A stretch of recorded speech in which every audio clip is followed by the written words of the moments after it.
जी दोस्तों नमस्कार और गुड इवनिंग आप सभी को, अभिवादन आप सभी को। सबसे पहले बात कर लेते हैं उस आखिरी खबर की जिसका मैंने आज के प्रोमो में ज़िक्र किया और वो क्या है? वो है जनाब क्रिकेट की। क्रिकेट आ रहा है पाकिस्तान से और खबरें ये हैं कि जो 15 तारीख का मैच था भारत और पाकिस्तान के बीच का, वो हो रहा है। ये मोर और लेस कन्फर्म्ड है, औपचारिक रूप से चाहे घोषणा होनी बाकी है, लेकिन ये तय हो चुका है कि भई कि ये अब ये मैच हो रहा है। आपने देखा तमाशा बहुत किया, हल्ला-गुल्ला बहुत हुआ, निकला-निकलाया कुछ भी नहीं, निकला-निकलाया कुछ भी नहीं। इनफैक्ट सो मच सो कि जो खबरें निकल कर आ रही हैं, कम से कम भारतीय मीडिया में जो बातें बाहर निकल कर आई हैं, कुछ विक्रांत गुप्ता जैसे लोगों के हाथ से, वो यही कहा जा रहा है कि भई जो वहाँ पर पैसे-वैसे बढ़ाने की बात कोई की ही नहीं गई पाकिस्तान की तरफ से और जो डिमांड्स इन्होंने की थी, वो ये थी कि भई भारत से हमको बायलैटरल सीरीज दिलवा दो या ट्राइलैटरल सीरीज करवा दो भारत और बांग्लादेश के साथ में पाकिस्तान की। तो ये सारी बातें ऐसी थी जिनको आईसीसी ने सिरे से रिजेक्ट कर दिया। इनफैक्ट मुझे हंसी बड़ी आ रही थी ये सोचकर कि वो कौन से महामूर्ख थे जो ये चार्टर ऑफ डिमांड बना रहे थे। मतलब जिन चीजों का आईसीसी से कोई लेना देना है ही नहीं, उन चीजों को ये डिमांड्स में डाल रहे थे। अब मेरे मतलब ऐसे में आप खुद सोचिए भला कि कौन पागल की औलाद था जो इनको ये सलाह दे रहा था। आई मीन मैं जानता हूँ मोहसिन नकवी ने जिंदगी में कोई बल्ला नहीं पकड़ा, उनको नहीं पता कि क्रिकेट क्या होता है, ठीक।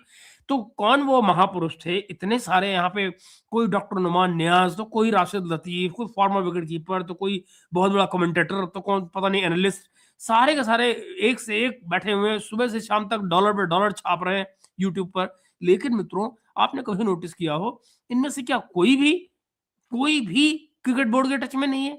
कोई भी उनको नहीं बता सकता कि भाई ऐसी फूहड़ डिमांड मत करो। वो कर क्या रहे हैं? आप ज़रा कल्पना कीजिए।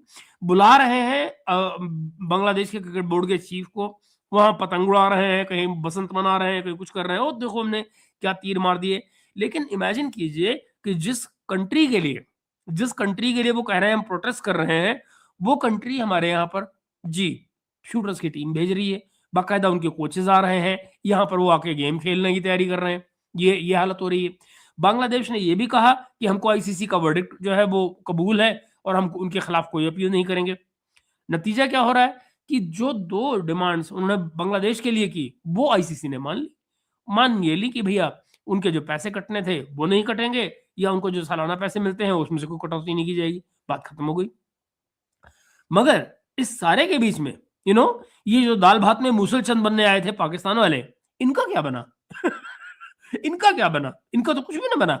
और जरा कोई पूछे कि जो ये कह रहे थे कि हमको 100 मिलियन चाहिए, हमको 120 मिलियन चाहिए, डॉलर डॉलर, रुपए ना समझ लेना।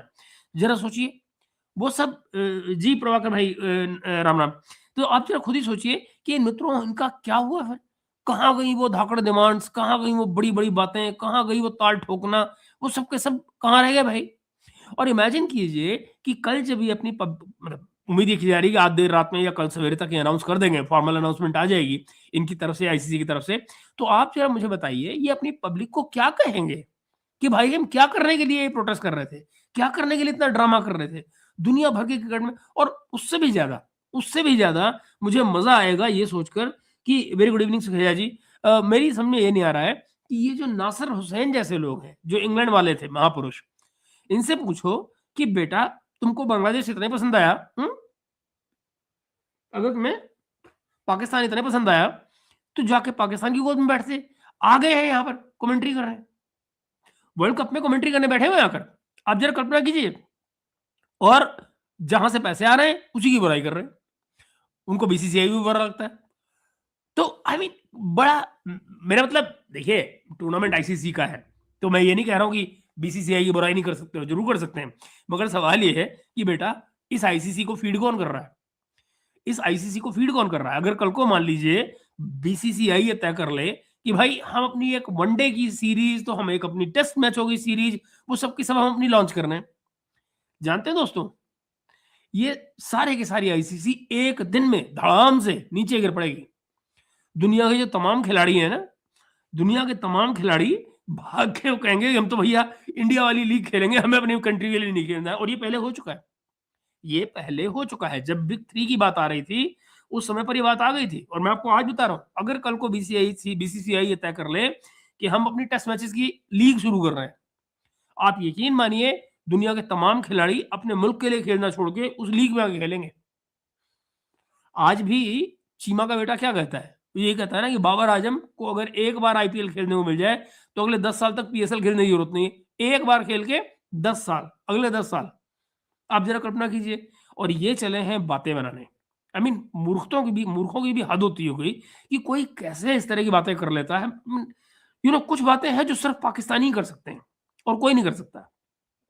और किसी का दिमाग उस चीज़ के लिए इजाज़त ही नहीं दे सकता कि मतलब फूहड़ता की भी कोई हद होती है भैया, कहाँ तक आदमी फूहड़ हो सकता है? बट ये वहाँ तक जा सकते हैं।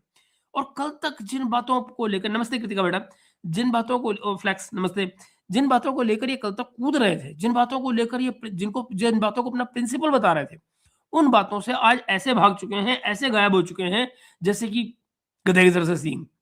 सिंपली गायब। हम प्रिंसिपल पे खड़े हैं, हम बांग्लादेश का साथ नहीं छोड़ेंगे, बांग्ला और हम अपने लिए हम क्यों नहीं लेंगे, हमारा सिद्धांत है, हमने बीसीसीआई का, हमने आईसीसी का ये कर दिया। कल सवेरे जब वापस जाओगे अपनी पब्लिक के पास में, तो अपनी पब्लिक को क्या बताओगे भाई कि हम क्यों सब कुछ कर रहे थे और क्या हमारे हाथ आया इस सारे को करके? नथिंग डूइंग, कुछ भी हाथ नहीं आया और ये ड्रामेबाजियां होती रही। तो खैर, to cut the whole story long story short, वो असली बात क्या है कि भाई 15 तारीख के लिए तैयारी करिए। 15 तारीख को मैच हो रहा है सवेरे से। और कुछ दोस्तों ने, मैंने नोटिस ये किया, हमारे कुछ व्यूवर्स हैं जिन्होंने उसमें वो बड़ा लिखा है कि साहब देखो, जय जय क्या जय शाह झुक गया, बीसीसीआई झुक गया, आईसीसी झुक गया, सब पाकिस्तान के आगे गिर गए। अरे भाई, कुछ समझ लिया करो, कुछ पढ़ लिया करो, कुछ रुक जाया करो, कुछ आई मीन ऐसे ही एक और कलाकार है, वो मुझे कल लिख के भेज रहे हैं कि साहब आपने पहली बार सही नाम लिया है, उच्चारण सही किया है, हमस नहीं होता है, हमास होता है। उनसे मैं कहूँ कि मैं जो हमस कहता हूँ वही सही उच्चारण है भाई। हमास आप हिंदी में कहते हैं, मगर अगर आपको किसी अरब से पूछे नाम देखना उसका, ये संस्था क्या है? संस्था अरब है। तो ज़रा जो महापुरुष मुझे इस तरह की गाइडेंस देने चले आते हैं, उनको ज़रा कुछ समझ लेना चाहिए कि यार सामने वाले को भी आता-जाता होगा। खैर मित्रों, आइए आज के हम विषय की तरफ चलते हैं। ये तो क्रिकेट वाला मामला मैंने यूँ ही उठा लिया, मैंने कहा कि चलो इसको शुरू में निपटा देते हैं, फिर आगे आपसे गंभीर चर्चाएँ करते हैं और गंभीर चर्चाएँ बहुत सारी हैं। बहुत सारी बातों पे बातें करनी है। तो मित्रों आइए, पिछले कुछ हफ्तों से हमारे यहाँ कई लोग ये कह रहे हैं कि मोदी जी की जो मलेशिया यात्रा है वो मास्टर स्ट्रोक थी। और फिर क्या कहा गया कि इंडिया ने रशिया का तेल छोड़ दिया, हमने तेल खरीदना रशिया से छोड़ दिया है। और भी कहा गया अमेरिका के साथ में जो 18% की ट्रेड डील हुई है वो हमारी ऐतिहासिक जीत है। और वेस्टर्न मीडिया जो है वो अचानक आप देखेंगे कि भारत की तारीफ में गाने गा रही है। सवाल ये है दोस्तों कि दरअसल में ये जो मास्टर स्ट्रोक है, ये है किसका? ये खेल कौन खेल रहा है? दिल्ली, वाशिंगटन, बीजिंग या फिर वॉल स्ट्रीट? हुँ? तो आज की हम अपनी इस 1 घंटे की चर्चा में तमाम जो प्रोपेगेंडा है, जो फोटोग्राफिक चीज़ें आपको नज़र आ रही हैं, इनको साइड में रख के देखेंगे कि दरअसल भारत ने सच में क्या जीता, क्या पाया, क्या खोया, ट्रंप ने क्या डील बेची हमको और किस-किस ने हमें आधे सच सुनाए। तो आइए चलते हैं, शुरुआत करते हैं मलेशिया से। न्यूज़ चैनल्स ने आपको क्या बताया? न्यूज़ चैनल्स ने आपको बताया 15,000 लोगों की भीड़, सलामत देतांग मोदी इनके नारे लगे, थाउपसाम फेस्टिवल का इमोशन, आहा! और फिर ब्रदर ब्रदर वाली जो बॉडी लैंग्वेज थी मलेशिया में, गुड। और हेडलाइंस, भारत और मलेशिया के रिश्तों में एक नई ऊंचाई। सुनने में अच्छा लगता है, लेकिन मित्रों जरा थोड़ा सा ठंडे दिमाग से देखते हैं। सबसे पहले सिंपल सी बात क्या है? मलेशिया हमारे लिए इतना महत्वपूर्ण क्यों है? तो दोस्तों सुनिए, स्ट्रेट ऑफ मलाक्का, दुनिया का 40% से ज्यादा जो व्यापार है वो इसी रास्ते से होता है, जिसका नाम है स्ट्रेट ऑफ मलाक्का। आसान भाषा में जान लीजिए, अगर ये चोक पॉइंट बंद हो जाए, स्ट्रेट ऑफ मलाक्का अगर बंद हो जाए, तो पूरी दुनिया की इकोनॉमी को अस्थमा का अटैक आ जाएगा, सांसें बंद हो जाएंगी। आसियान का दरवाजा है ये स्ट्रेट ऑफ मलाक्का।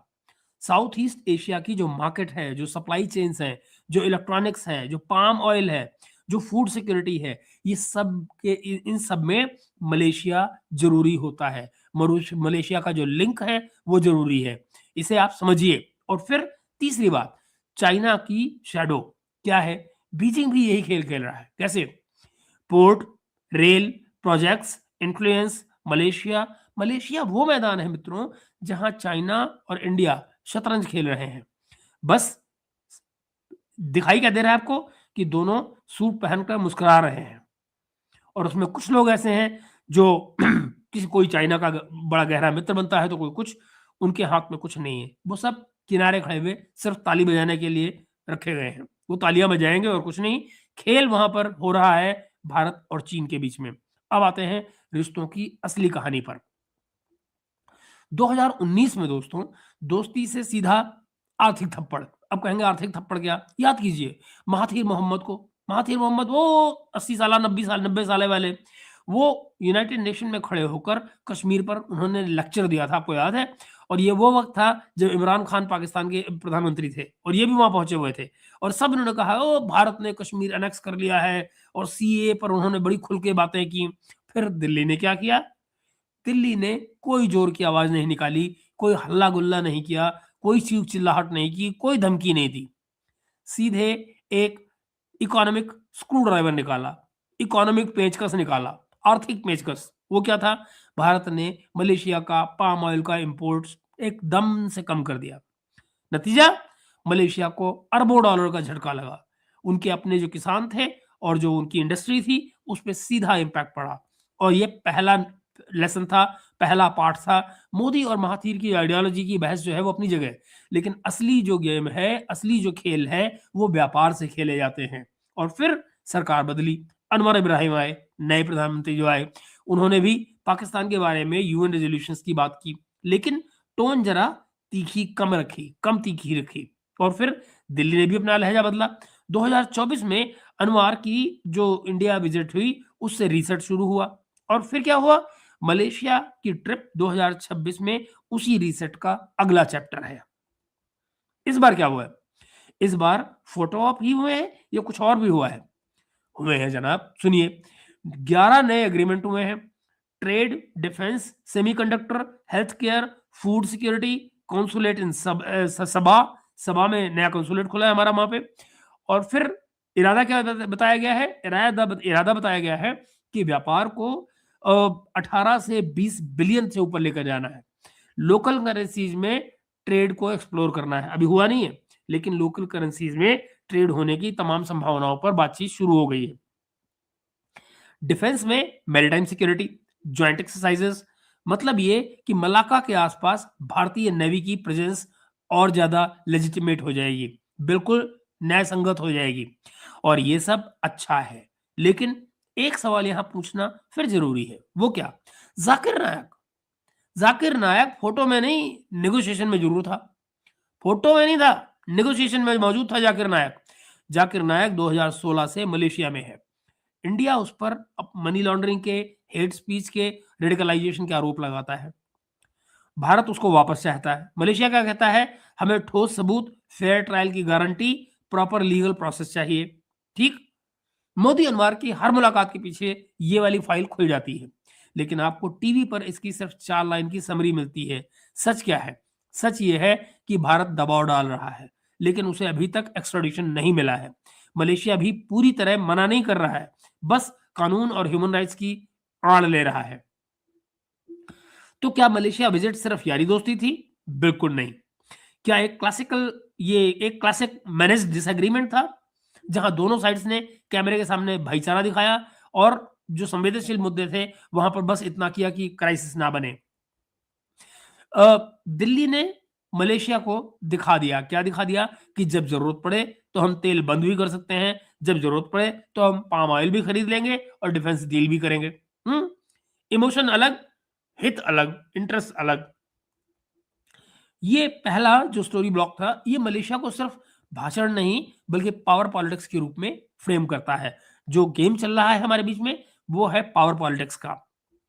ये हुआ मलेशिया का दौरा भारतीय प्रधानमंत्री का। आगे देखते हैं, रशियन ऑयल। आखिर रशियन ऑयल का को लेकर जो ये डील शील हमारी हुई है, उसको उसमें किसको बेवकूफ बनाया?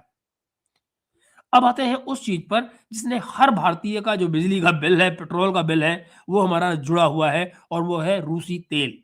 ट्रंप ने क्या कहा? ट्रंप ने कहा कि भारत ने रूस का तेल खरीदना छोड़ दिया। अब वो सिर्फ अमेरिका और वेनेजुएला से तेल खरीदेगा। ये बात कह रहे हैं हमारे ट्रंप भैया। कह रहे हैं कि हम खाली भारत जो है अमेरिका से खरीदेगा या वेनेजुएला से खरीदेगा। बाय द वे, ये वेनेजुएला वाला जो एलिमेंट है, ये नया एलिमेंट है। ओके, सुनने में ये बड़ा हीरोइक लगता है, सुनने में लगता है पता नहीं क्या कमाल हो गया है। जैसे उन्होंने एक झटके में पुतिन को जो है वो भारत के संबंधों से अलग कर दिया है। लेकिन दिल्ली ने क्या कहा? जो हमारे यहाँ रणधीर जायसवाल साहब हैं, उन्होंने अपनी प्रेस कॉन्फ्रेंस में बड़ा साफ-साफ बोला। क्या बोला? उन्होंने कहा इंडिया की प्रायोरिटी है 1.4 बिलियन लोगों की एनर्जी सिक्योरिटी। ये बिल्कुल साफ-सुथ थे। उसमें कोई लाग लपेट नहीं, कोई दाएँ-बाएँ की बात नहीं, आएँ-बाएँ-शाएँ कुछ भी नहीं। सीधी बात, इंडिया की प्रायोरिटी एक है, वो है 1.4 बिलियन लोगों की एनर्जी सिक्योरिटी। हम डाइवर्सिफाइड सोर्सेज से खरीदते रहेंगे। याद रहे, ये शब्द याद रखिएगा, डाइवर्सिफाइड सोर्सेज। उन्होंने ये नहीं कहा कि हम इनको अलग कर रहे हैं, रशिया को अलग कर रहे हैं, अमेरिका को अलग कर रहे हैं या किसी और को अलग कर रहे हैं। ना, उन्होंने कहा हम अपने सोर्सेज को डाइवर्सिफाई कर रहे हैं।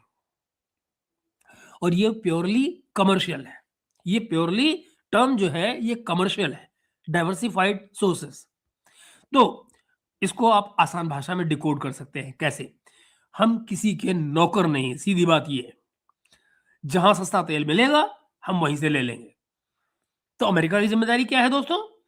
अमेरिका की जिम्मेदारी बनती है कि वो अपना तेल हमको सस्ता दें। सस्ता वो दे नहीं रहे, सस्ता दे भी नहीं सकते। पूछो क्यों? अमेरिका से यहाँ जो तेल आता है, अगर आप बाय शिप उसकी कॉस्ट निकालने बैठेंगे तो रफली $4 पर बैरल बनता है। $4 पर बैरल। जो हम रशिया से यहाँ से लेते हैं, रशिया से लेते हैं या मिडिल ईस्ट से लेते हैं, ये हमको पड़ता है कोई 70 सेंट। कितना पड़ता है किराया पर बैरल? 70 सेंट। वहां से कितना पड़ता है? $4 पर बैरल। अब आप सोचिए, हम एक दिन में लाखों के हिसाब से लेते हैं। ये जो $4 है, ये खून पी जाएंगे आपका अगर आपको देने पे आ जाए। अच्छा, तो क्या अमेरिका ये $4 का प्राइस हमको और कम कर सकता है? हाँ, ये सपने देखने वाली बात है। मतलब ही नहीं होता, मतलब ही नहीं होता। चलिए आगे बात बताता हूँ। ये तो मैं आपको जस्ट पासिंग रेफरेंस मैंने आपको दिया कि जो बड़ा हर्डल है वो इसमें हो ही नहीं सकता पूरा।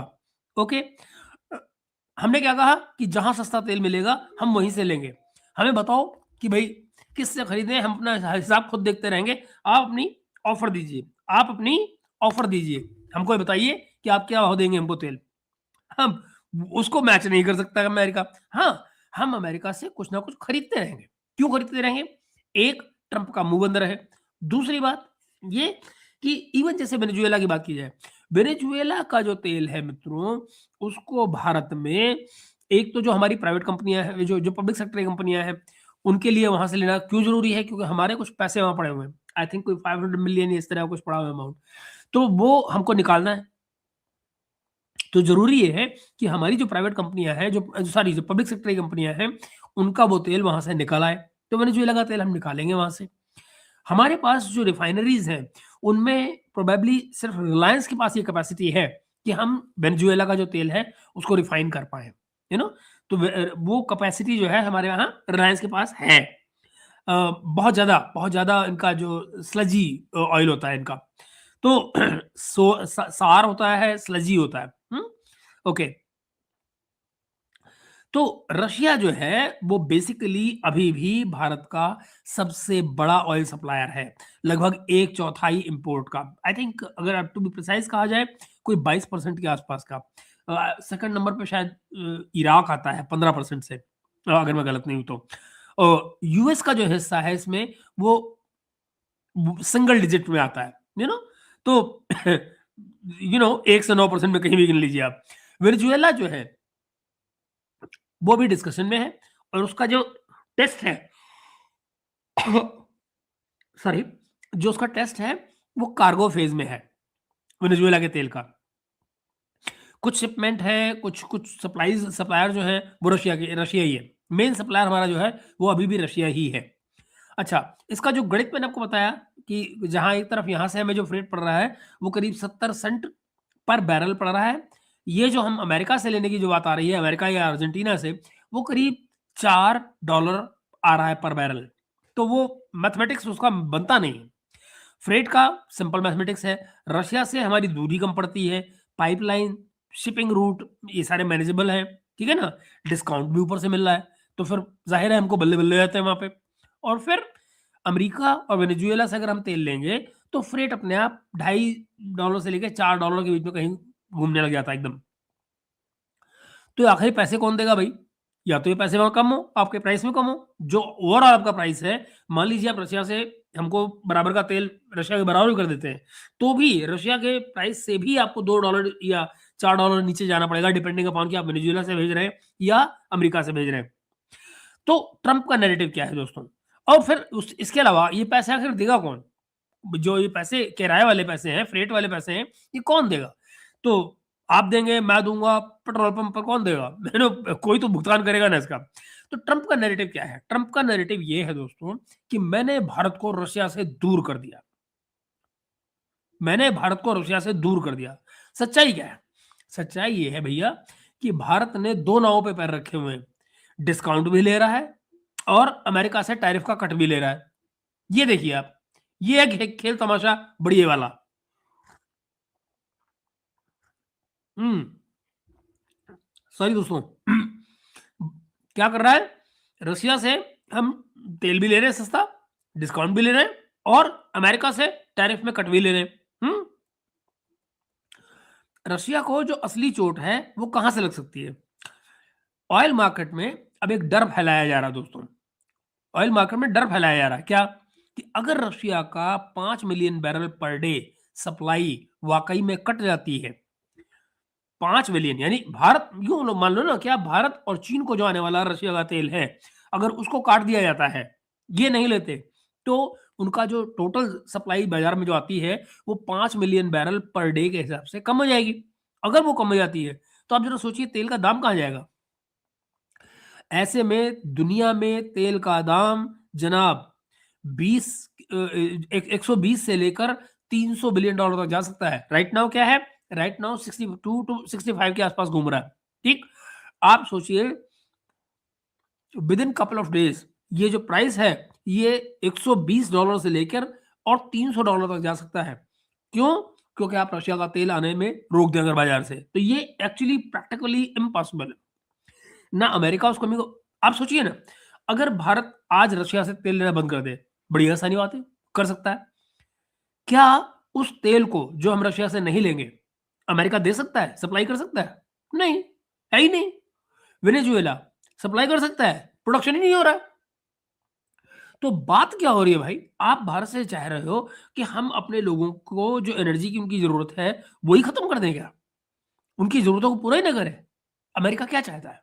ये खेल है कि भई जो सप्लाई आप मुझसे रुकवा रहे हैं, उस सप्लाई को आप पूरा करने के हालत में तो है ही नहीं। तो आपसे तेल जितना आपके पास है वही तो लूँगा मैं। जो आपके पास है नहीं मैं कहाँ से लूँ? तो ये समझिए कि ये है वो डर $300 तक प्राइस जा सकता है अगर रशिया का तेल बंद हो जाए। तो इमेजिन कीजिए, कल्पना कीजिए पेट्रोल 120 से 200 के ऊपर निकल जाए। हर चीज़ पर, ट्रांसपोर्ट पर उसकी कॉस्ट का इम्पैक्ट आ जाए। ग्लोबल इन्फ्लेशन में भाई साहब बम फट जाएँगे। दुनिया भर में जो महँगाई है, बम फोड़ महँगाई हो जाएगी और ये सिर्फ़ रशिया को पनिश करने की कोशिश में होगा। इसलिए कि ट्रंप ये चाहते हैं कि हम रशिया को दबाएँ। रशिया को दबाने के लिए क्या दुनिया की इकोनॉमी को डुबोया जा सकता है?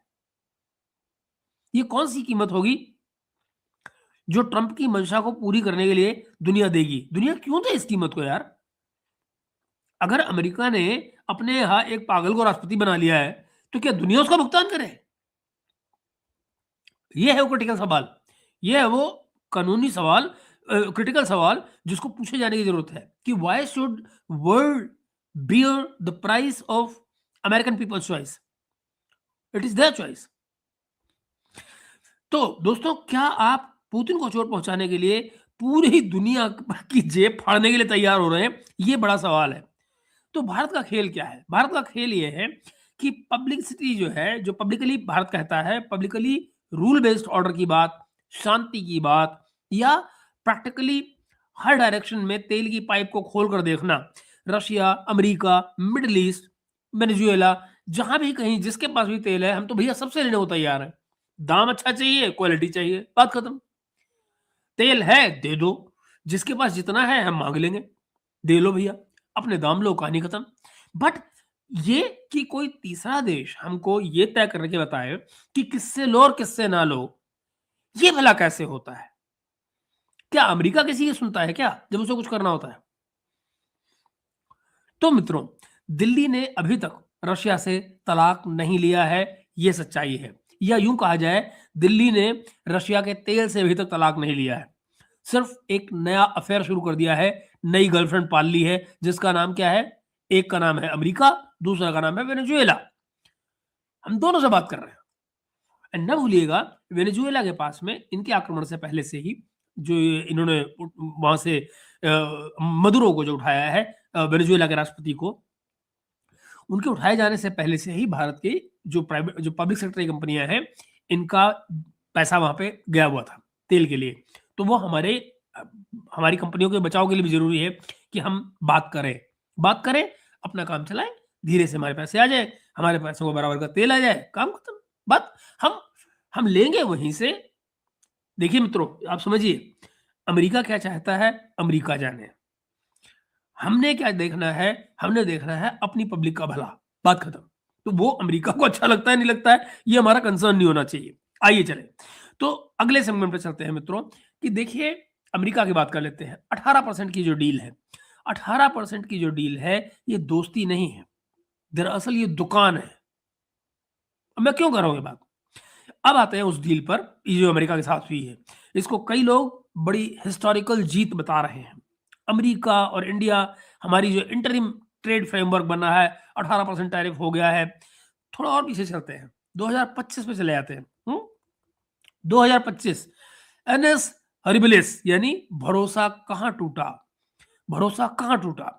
पाकिस्तान और इंडिया के बॉर्डर पर टेंशन, सीज फायर की बातचीत, और फिर अचानक ट्रंप का I saved south Asia, south Asia को मैंने बचाया है, मैंने लाखों लोगों को मौत के मुंह से बचा लिया है, न्यूक्लियर वॉर रोक ली है, पता नहीं क्या क्या बाय करते हैं।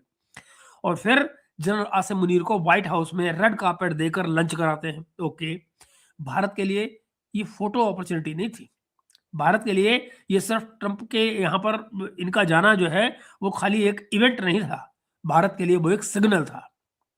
वॉशिंगटन फिर से इंडिया और पाकिस्तान को एक ही बास्केट में देख रहा है, एक ही प्रिज्म से देख रहा है, राइट जनाब। इसके बाद आया टैरिफ का हैमर, टैरिफ का हथौड़ा।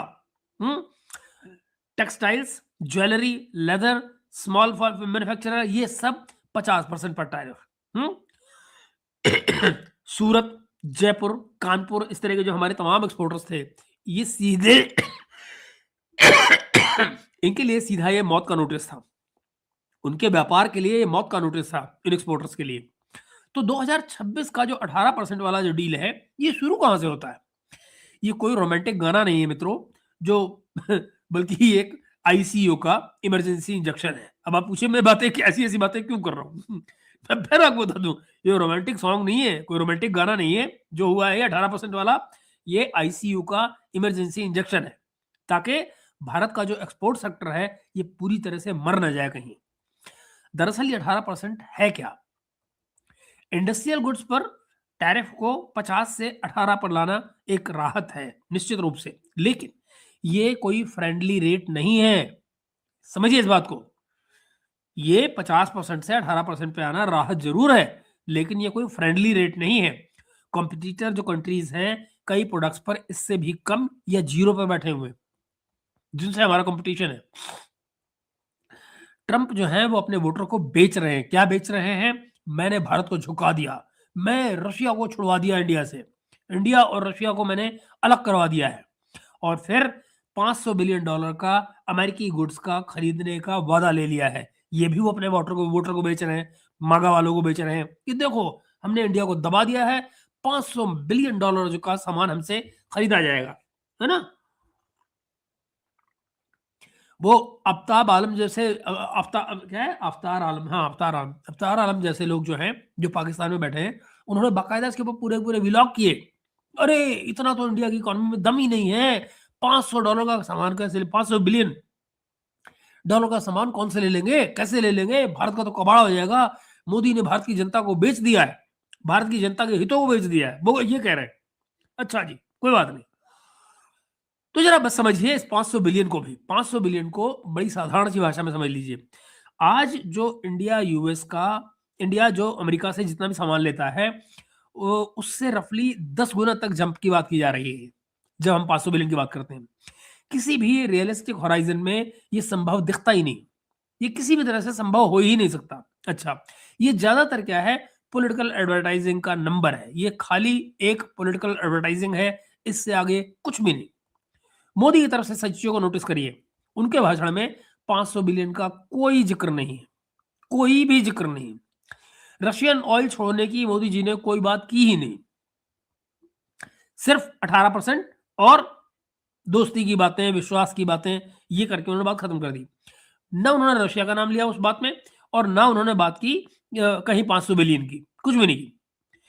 यहां पर आप कह सकते हैं कि जहां सबसे बड़ा नंबर होता है, वहां से कोई भी सीजन लीडर साइलेंस चूज करता है। यानी जिसके पास संख्याओं का जोर होता है, जिसके पास नंबर्स का जोर होता है, वहां पर वो चुप्पी साधता है। वो कभी भी अगर नंबर बोलेगा तो फ्रॉड पकड़ा जाएगा। आप समझ रहे हैं? तो इसलिए नंबर बोला ही नहीं जाता है, क्योंकि नंबर हमारी इंटेंट में ही नहीं है। कौन जाने। एक और बात मित्रों मैं आपको बता दूं, यहां पर एक चीज का और ध्यान दीजिएगा। जो भारत में बहुत सारे मैंने ब्लॉगर्स को देखा है जो इस किस्म की बातें बोल रहे हैं, और ये झूठ है, एक नंबर का झूठ है।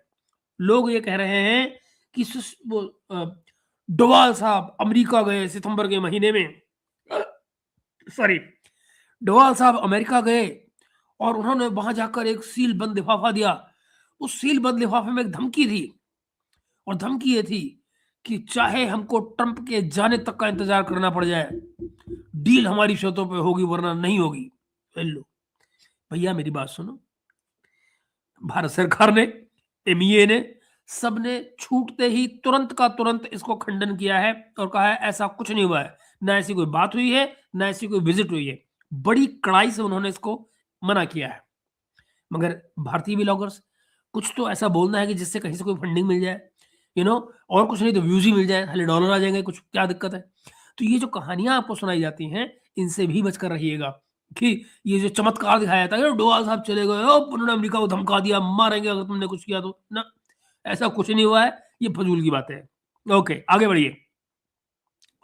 ये सिंपली हमारे जो नेगोशिएटर हैं, पीयूष गोयल जी हैं। अब देखिए ना, पीयूष गोयल जी को हटाने के लिए कितना जोर दिया गया।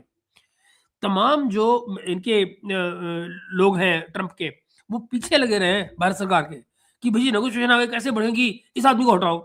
पीयूष गोयल जी को नहीं छुआ गया कि भैया यही करेंगे जो करना है। ओके, आओ मित्रों, तो हम आगे बात करते हैं।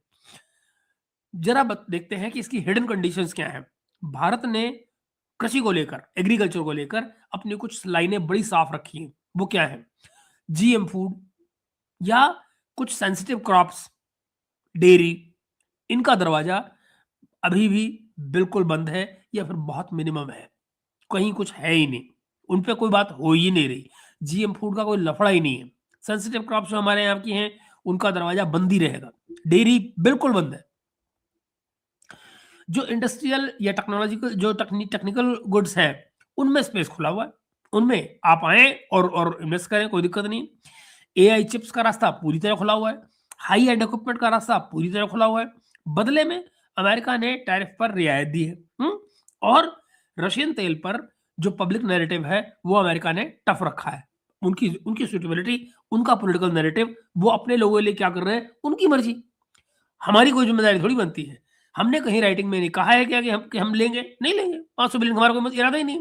लेकिन भारत जो है, लेकिन भारत के हाथ पूरी तरह से नहीं बांध पाया है। अमेरिका ने भारत के हाथ नहीं बांधे, ना ऐसा कहीं राइटिंग में कुछ आया है। तो इसकी जो क्रिटिकल फ्रेमिंग है वो कैसी है? वो ये है कि ये डील किसी प्यार भरे सौदे में नहीं बन गई है। अमेरिका के साथ जो भारत की डील है, ये कोई प्यार भरा सौदा नहीं है। ये डील दर्द के और दबाव की जगह से निकली है। दर्द भी है वहां पर और प्रेशर भी है। तो भारत ने इसको कोई सिंगल बड़ी जीत नहीं बताया है। भारत ने कभी इसको जीत नहीं बताया। बल्कि एक लेसर इविल के रूप में स्वीकार किया है। इस तरह से स्वीकार किया है कि भाई जहां कुछ नहीं वहां कुछ तो है। जहां कुछ नहीं मिल रहा है, वहां जो मिल रहा है उसको दोनों हाथ से पकड़ लो और ले लो। यहां पर एक उदाहरण दे सकते हैं, क्या कर सकते हैं। ये उस तरह की बात है दोस्तों, कि जैसे कोई दुकानदार जो है, वो पहले आप पर 3 गुना रेट लगाए, और फिर कहे अच्छा चलो अब खाली इस जो जो दाम पहले था उस पर 18% बढ़ा के दे दो, और बाकी सब मैंने छोड़ दिया, कोई बात नहीं। तो इसको मदद देना नहीं कहते हैं, इसको कहते हैं साइकोलॉजिकल गेम, साइऑप। ये सब सीधे-सीधे एक दिमागी खेल का तरीका है कि जहाँ पर आपके साथ डील करना चीज़ों को आसान हो जाए। आपको लगे मैंने डील कर ली है, मैं महान हो गया, मगर जो सामने वाला है, वो उसने सिर्फ आपके साथ व्यापार किया है।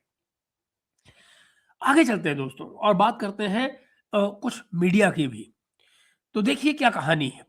देखिए जिस चीज़ पे हम बात करना चाह रहे हैं वो है इंडियन मीडिया, जिसने बहुत ही सतही ढंग से दिखाया है कुछ चीज़ों को, लेकिन वेस्ट में भी पैनिक बटन यहीं से दबा है। जरा सुनिए क्या हुआ। दिल्ली में हुआ ग्लोबल साउथ जैसा मंच।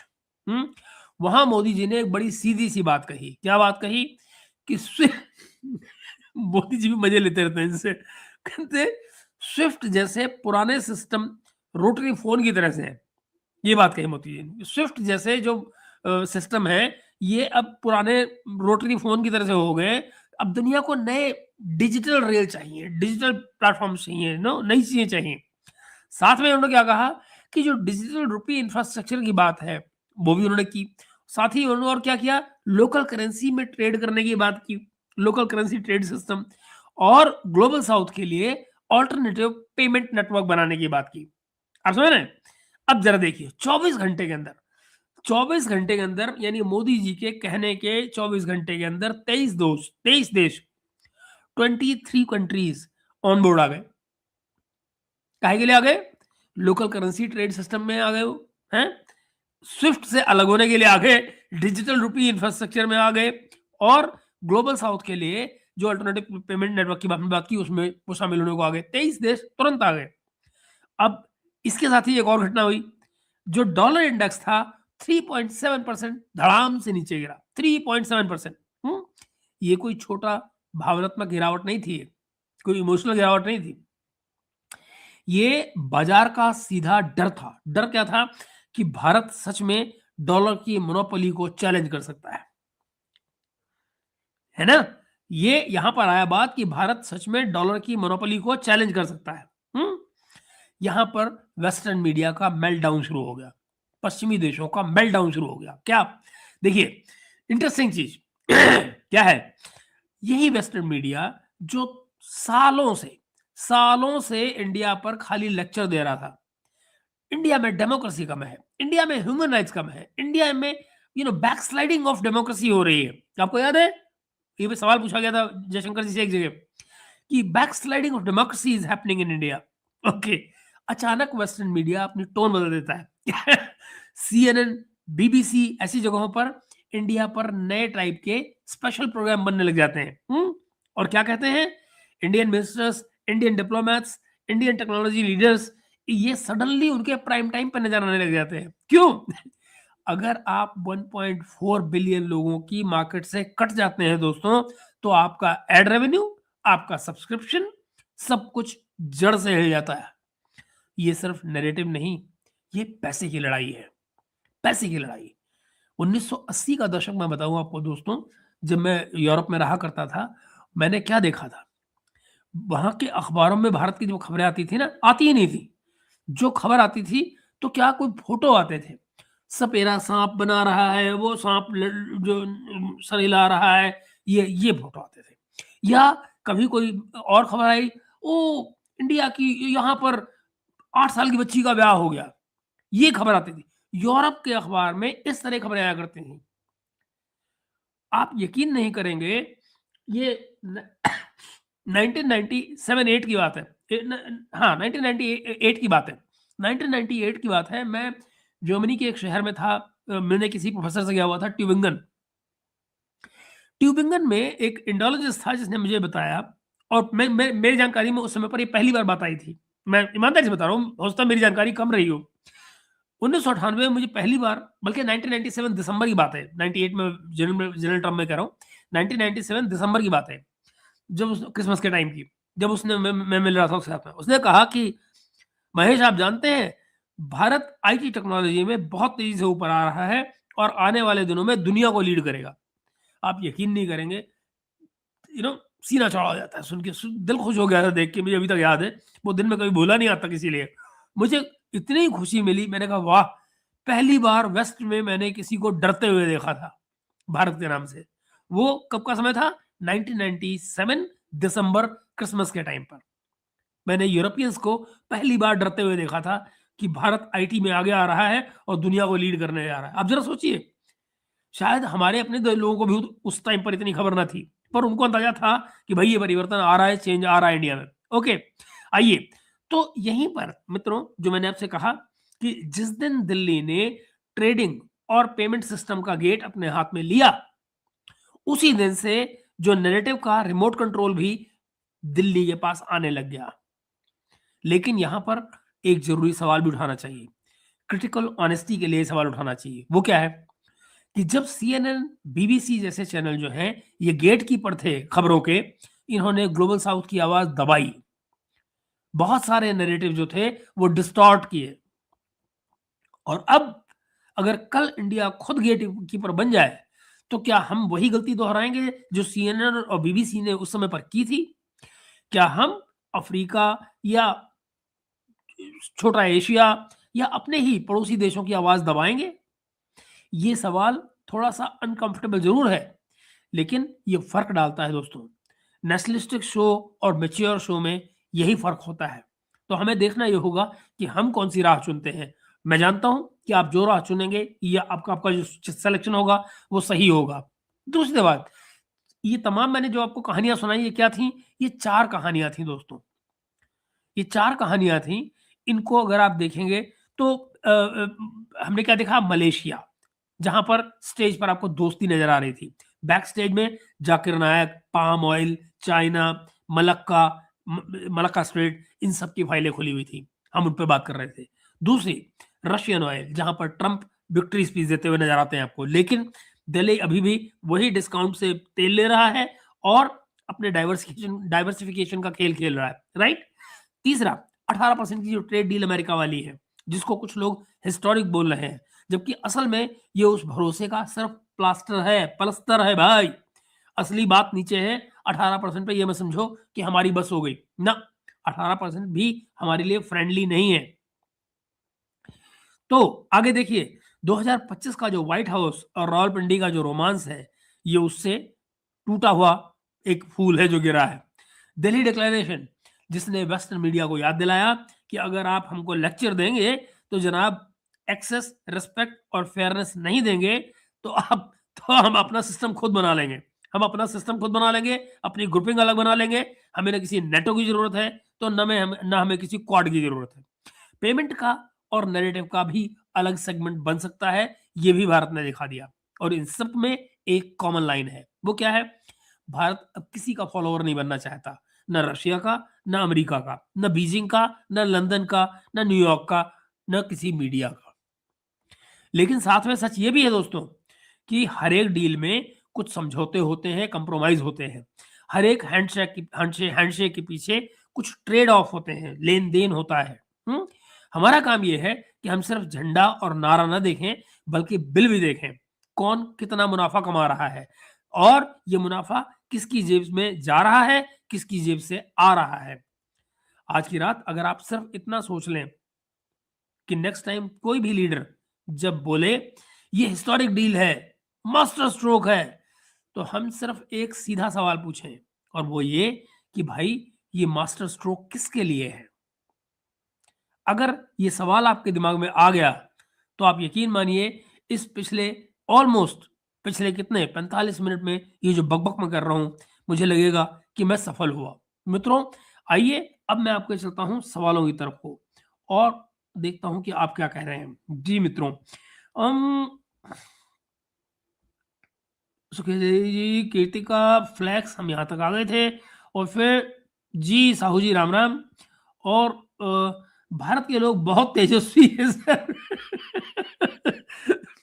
दुश्मन जो बोले वही सही। ठीक बात। फ्लेक्स तो उसमें कमाल हो यार।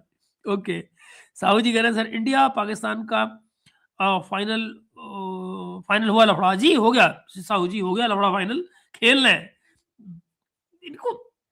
आप समझा करो, सब समझ, सब डर की राजनीति है मित्रों, तो वो आ गए लाइन पे। जय श्री राम, राजकुमार भाई जय Shri Ram. Okay sir, late हो गया। हाँ साहू जी, आज लेट हो गया, मैं भी आज लेट हो गया, 10:30 शुरू किया मैंने, 10 की बजाय। जाकिर नायक की फील्डिंग सेट हो रही है। बिल्कुल।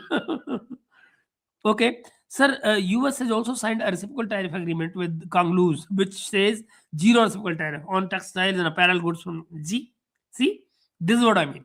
हर्ष भाई, यही मैं कहना चाह रहा था कि ये कहना कि भारत ने हिस्टोरिक डील कर ली है, ये हो गया है, ये शोर शराबा है। शोर शराबे के पीछे जो छिपी हुई सच्चाई है उसको समझना जरूरी है। आई एम ग्लैड आपने ये बात कह दी। मैं यही कहना चाह रहा था कि ये तो एनीवे, सिंटो या कामची कह रहे हैं जी, हाथी घोड़ा पाल की जय श्री राम की, बहुत बढ़िया। मोदी जी ने 500 बिलियन वाली चीज मेंशन नहीं की।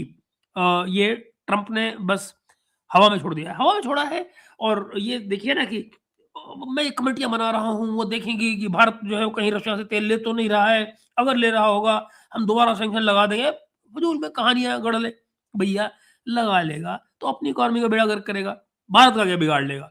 भारत का बाजार उनकी धमकी के बाद में बढ़ा है, एक्सपोर्ट भी बढ़ा है। गेस व्हाट, अमेरिका को हमारा एक्सपोर्ट कम हुआ है, जाहिर है टैरिफ के बाद में, मगर अगर ओवरऑल आप एक्सपोर्ट की बात करते हैं, बढ़ा है। अच्छा, डिसेप्ट्रिक्स करेंगे, इंडियन गवर्नमेंट ने क्लियर स्टैंड क्यों नहीं ले रही है about Russian oil. Piyush Goyal is referring to foreign office and Jaishankar is referring to ministry of commerce. जी बिल्कुल ठीक बात है, पर हम डिसेप्ट्रिक्स क्यों लें? मुझे एक बात बताओ, हम क्यों लें और किसके लिए लें? अपन को जब जहां जिससे जैसा मिल जाएगा ले लेंगे। मुझे बताओ, हमने किसके बाप का गुड़ खाया है जो हमें किसको जवाब देना जरूरी है? हमसे वेस्टर्न मीडिया पूछता है बताइए आप लेंगे या नहीं लेंगे, नहीं बताते, कर ले क्या करेगा भाई। गोविंदा वाली बात है, नीली पैंट पीली कमीज मेरी मर्जी, नहीं करता भाई, कर लो। डिसेप्ट्रिक्स बात ये नहीं है कि आपको बताया जाने की जरूरत है या नहीं। सवाल ये है कि अगर हमारी सरकार हमारे हित में काम कर रही है, देश हित में काम कर रही है, राष्ट्र हित में काम कर रही है, तो ये टेक्निक्स जायज है। इसको कहते हैं अंग्रेजी में स्ट्रीट स्मार्टनेस। हम क्यों जवाब दें उस बात का जिसका किसी को फायदा नहीं हो, और फिर अपने ही गले में घंटी बांध ले कि देखो जी आपने ये कहा था। हमने कहा ही नहीं, हमने सिर्फ ये कहा है कि भाई हमारी जो जरूरत है वो हम जहां से भी मिलेगा पूरी करेंगे। आप ये चाहते हैं, जरा सोचिए, डिसेप्टिव जरा सोचो, एक कोई आदमी है जो मेरे ऊपर जोर डाला इस बात के लिए कि भाई साहब आप फला आदमी से तेल मत लीजिए, मुझसे लीजिए। ओके, ले लेते हैं। आप मुझे उसके दाम पे तेल दे रहे हैं, नहीं वो तो नहीं दूंगा। तो फिर मुझे बताइए, मेरा क्या दिमाग खराब है? मेरा क्या व्यापारी दिमाग खराब है कि मैं आपसे तेल लूं और उससे महंगा लूं? क्यों लूंगा भाई? कोई मतलब है? नहीं, मैं कुछ बातें समझ नहीं पाता हूँ। मतलब एक अमेरिका जो है वो क्या है? अमेरिका एक कैपिटलिस्ट मार्केट है ना। कैपिटलिस्ट मार्केट में तो बात बड़ी आसानी से समझी जानी चाहिए कि भाई किसी को आप महंगी चीज देंगे तो आपसे क्यों लेगा सामान भाई? तो आपको डंडा दिखा रहे हो, "ओए, मेरा महंगा सामान ले नहीं तो डंडा मारूंगा", कोई बात है? तो ईरान और यूएस का क्या सिचुएशन है गुरु? कुछ नहीं हो रहा, कुछ नहीं हो रहा। फिलहाल ईरान सेफ है, फिलहाल जो मौजूदा हालात हैं, ईरान सेफ है। अमेरिका की ऐसी की तैसी हो रही है। इजराइल चाहता है कि हमला हो, अमेरिका की ऐसी की तैसी हो रही है कि कहीं ऐसा ना हो लड़ाई बढ़ के और भड़के तो हमारे लोग मारे जाएं, हमारे लोग मारे जाएं तो लाशें घर आने लग जाएं, लाशें घर आने लग जाएं तो भाई साहब अगले साल बल्कि इसी साल नवंबर में मिड टर्म इलेक्शन है। जरा सोचिए, इस साल नवंबर में मिड टर्म इलेक्शन है। मुझे बल्कि सीरियसली कई बार ये लगता है दोस्तों कि अगर इसको बंदे को, यानी कि ट्रम्पवा को ये लगा कि इलेक्शन हाथ से जा रहा है, तो ये किसी न किसी पे लड़ाई छेड़ देगा भाई। नवंबर आता है तो किसी पे लड़ाई छेड़ देगा अपनी जान बचाने के लिए। ना होगा इलेक्शन, ना मैं हारूंगा लटका देगा ये किसी को, और फिर बहुत संभव है कि उस विक्ट्री को जाके ये भुनाए अपने अमेरिका में। तो मगर उसमें डर क्या लग रहा है? डर ये लग रहा है कि कहीं ये पासा अगर उल्टा पड़ गया, पासा अगर उल्टा पड़ गया तो क्या होगा? मान लीजिए कि आप गए तो सही चक्कर में कि देखिए, one thing that America and China and Israel want is regime change. तो वो प्लान ए लगा चुके, नहीं कर पाए, प्लान बी लगा चुके, नहीं कर पाए। अब सवाल ये है कि जो प्लान सी बना रहे हैं, जिसमें एस्केलेशन भी शामिल है, तो सवाल ये है कि क्या उसके रिजल्ट में, अगर मान लीजिए कि ईरान से या ट्रेड कहीं गड़बड़ होती है, दुनिया दुनिया अमेरिका से अलग हो जाएगी। अगर मान लीजिए ट्रेड में गड़बड़ हुई, मान लीजिए स्ट्रेट ऑफ हार्मुज जो बंद करने की बात आ रही है, अगर स्ट्रेट ऑफ हार्मुज बंद हो जाता है और दुनिया का 30% ट्रेड यहाँ से निकल रहा है ऑयल वगैरह का, तो आप मुझे बताइए कि जंप नहीं होगा? अगर जंप होता है तो क्या सिर्फ इसलिए कि इसराइल को ईरान को मार देना है, और वो भी बिना बात के? मैं ऑनेस्टली यार, मतलब मुझे समझ नहीं आती कि आखिर क्यों मारना भाई? ईरान किसी के बाप का क्या ले रहा है? अगले कह रहे हैं कि भैया आपको जो जांच बिठानी बिठा लो, हम कोई न्यूक्लियर बम नहीं बना रहे। आप उनसे मिसाइलें भी दो, क्यों दो भाई, क्यों दो? अगर आप उसको तंग करेंगे तो उसके पास कुछ तो हथियार होना चाहिए। एक मुल्क अपने आप को डिफेंड भी ना करे, ऐसे कैसे होता है यार? यू नो, तो that is what I don't understand. तो सिंटू भाई, this is to your question कि ईरान और अमेरिका के बीच में क्या चल रहा है। What is today's update about Seychelles? ओ, ये क्या है? नूपुर हांडा जी, नूपुर हांडा जी इटली की बात कर रहे हैं आप? सेशल्स या कहाँ, मतलब जो, अच्छा हाँ, आपको बताना रह गया, इटली में भी कमाल हुआ पड़ा है। आपको मालूम है, ये अच्छा याद दिलाया मुझे, जो बोर्ड ऑफ पीस बना है, उसका भी कलेश आने वाला है, और उसके कलेश का असली जो वार पड़ने वाला है वो अपने पड़ोस में पड़ने वाला है, अमेरिका में, ये सारी पाकिस्तान में। वो पूछिए कैसे? 19 तारीख को, 19 तारीख को बोर्ड ऑफ पीस की मीटिंग बुला ली गई है। उसमें पाकिस्तान को भी ज़ाहिर है जाना है, क्योंकि पाकिस्तानियों ने तो सबसे पहले भाग-भाग के साइन किए थे वहाँ पे, है ना? अब मुश्किल ये है कि अभी पाकिस्तानियों ने कहा है कि हम ज़रा देख रहे हैं कि हम किसको भेजें अपने यहाँ से, प्राइम मिनिस्टर जाए, फॉरेन मिनिस्टर जाए, कौन जाए, ओके। और उसमें ये तय होना है कि भई मिडल ईस्ट में क्या होना है, क्या नहीं होना है, क्या क्या पॉलिसी होनी है। मगर कुछ जो देश हैं, जो बड़े देश हैं, उन्होंने जाने से ही मना कर दिया, उन्होंने शामिल होने से ही मना कर दिया। बोर्ड ऑफ इसमें आने से इटली उसमें से आगे है। यूरोप में इटली ने भी, फ्रांस और इटली, इनफैक्ट इवन ब्रिटेन, इन सब ने मना कर दिया है कि भई हम नहीं आ रहे तुम्हारे बोर्ड ऑफ पीस में। उन्होंने ये भी कहा है कि हमारे यहाँ के जो संविधान है, रिमेंबर, ज़रा लॉजिक देखिए, इटली ने कहा है, इटली ने ये कहा है कि हमारा संविधान इसकी इजाज़त नहीं देता है। हमारे यहाँ कॉन्स्टिट्यूशनल क्राइसिस खड़ा हो जाएगा अगर हम ऐसा करते हैं। उन्होंने कहा कि जो हम यूनाइटेड नेशन के ऑलरेडी मेंबर हैं, तो एक ऐसा प्लेटफ़ॉर्म जो ऑलमोस्ट यूनाइटेड नेशन को डुप्लीकेट करता हुआ नज़र आ रहा है, हम उसमें शामिल नहीं हो सकते। एंड दिस इज़ रिमार्केबल, क्योंकि आप ये देखिए कि अभी तक कोई ऐसा मीनिंगफुल देश जो है, जो रशिया को भी गया था। रशिया शुरू-शुरू में थोड़ा हिला हुआ था, ऐसे इंडिकेशन दिए थे कि शायद शामिल हो जाए। अब रशिया भी शामिल नहीं हुआ है, चाइना भी शामिल नहीं हुआ है, भारत शामिल नहीं हुआ है, कोई भी शामिल नहीं हुआ है। ना उधर फ्रांस है, ना जर्मनी है, ना इंग्लैंड है, और ना ही इटली।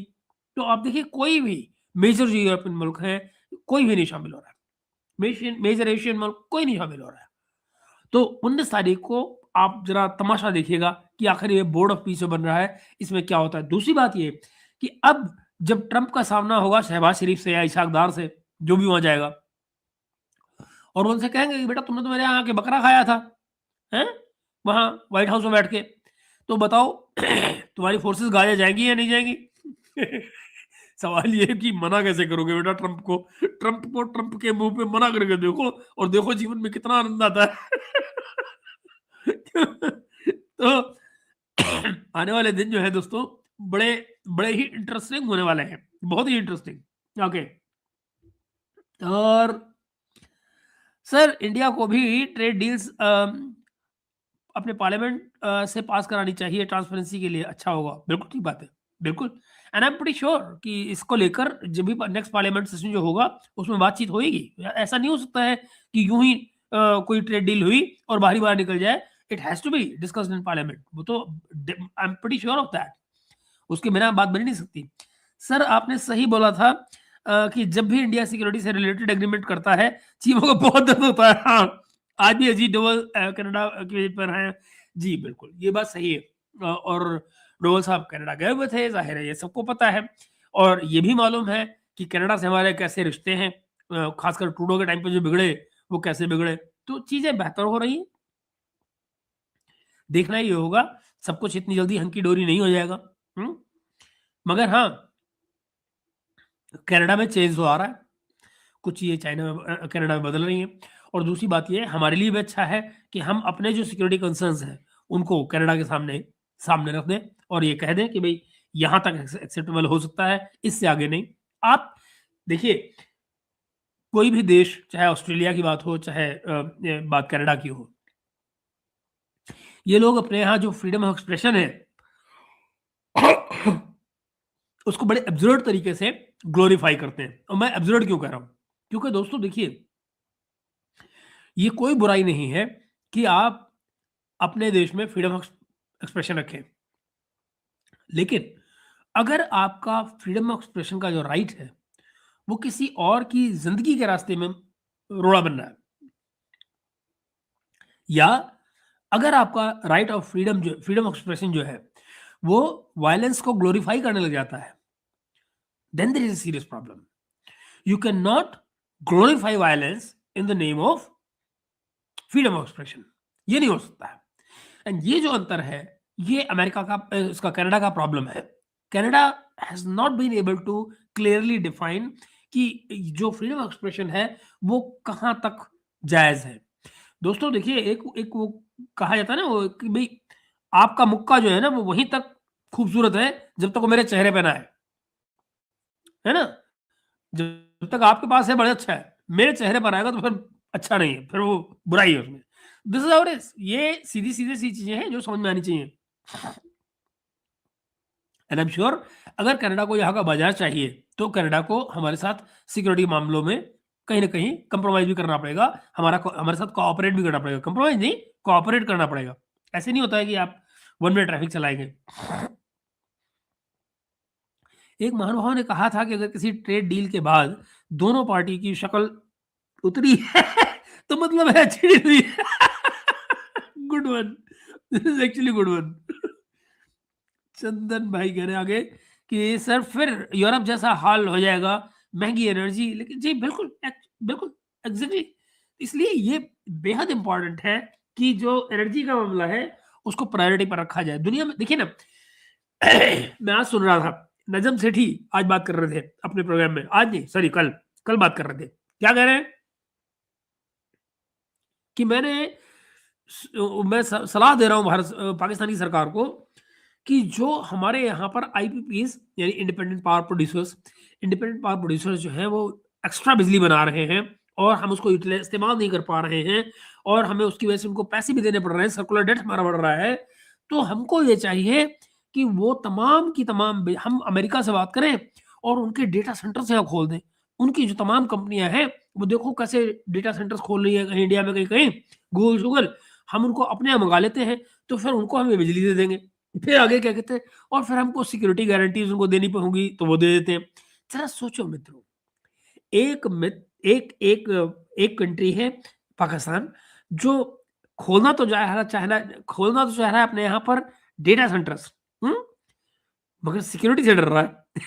और कौन सा दुनिया का मुल्क या कंपनी है जो ऐसे मुल्क में जहां उसके लोगों की, उसके इंजीनियर्स के कभी भी होस्टेज बन जाने का, मारे जाने का, हमला हो जाने का, आतंकवादी हमला हो जाने का खतरा मौजूद हो, मुझे बताइए कौन वहां जाकर डेटा सेंटर बनाएगा? वो कह रहे नहीं, वो जो हमारे सारी की सारी बिजली है वो वहां काम आ जाएगी।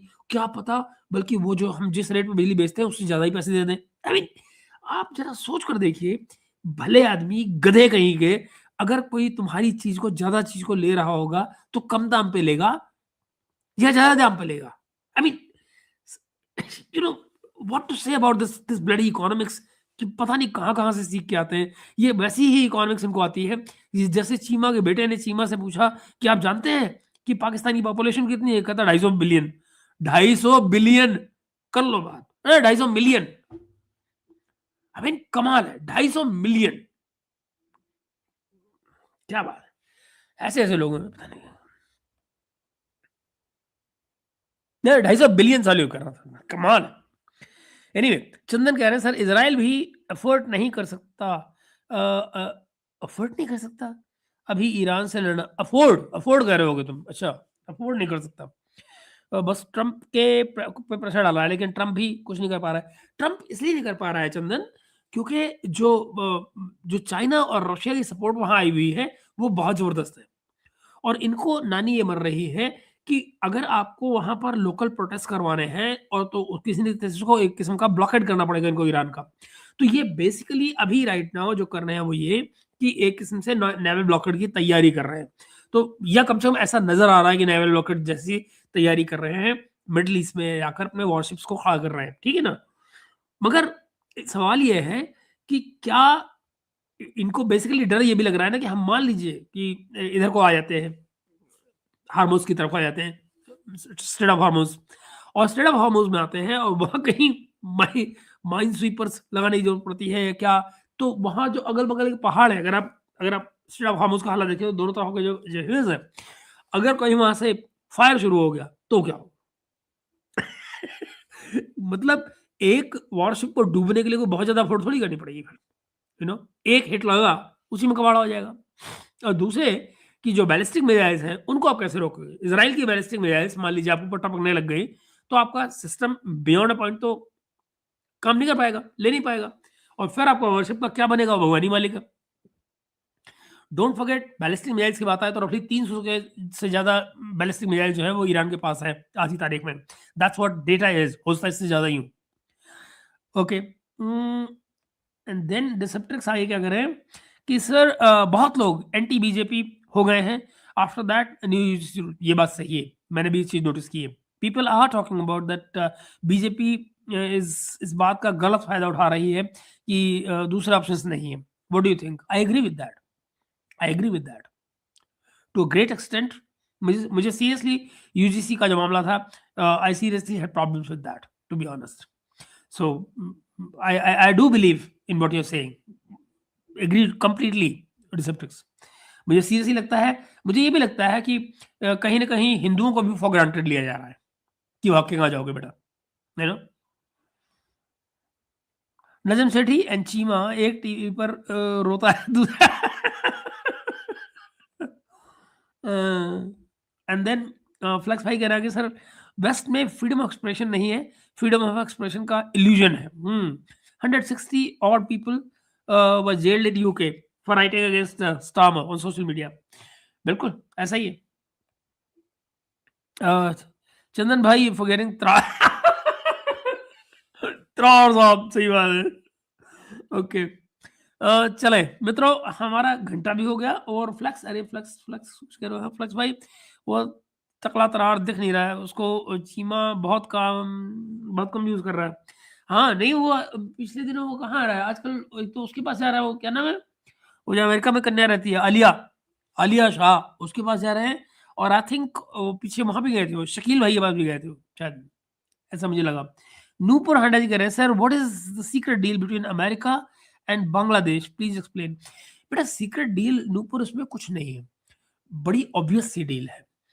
सेंट मार्टिन में आप जानती हैं, सेंट मार्टिन जिसको लेकर इतना हल्ला हुआ था, जिसको लेकर शेख हसीना ने कहा था कि उनको धमकी दी गई थी अमेरिका की तरफ से, उन्होंने सीधे अमेरिका का नाम नहीं लिया था, उन्होंने कहा था कि कोई व्हाइट आदमी आया था मेरे पास और मुझे ऐसी धमकी देकर गया था।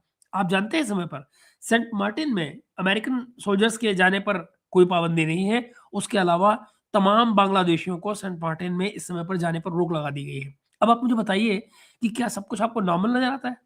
आखिर कुछ तो है जिसकी पर्दादारी हो रही है।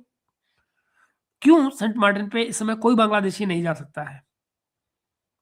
कुछ है जो वहां चल रहा है और उसी लिए इनको एनकरेज किया जा रहा है इन सरकारों को। दूसरी तरफ ये भी कि कहीं न कहीं भारत को भी दबाने की ज़रूरत है। ताकि जब देखिए भारत को एक्सटर्नली एक्सटर्नल तरीके से इंटरनली डिस्टेबलाइज़ करना ये उनका गोल है। ताकि हमारे पास एक एक कंट्रोल्ड किस्म का chaos अंदर खड़ा रहे। This is the problem. This is what they are trying to do.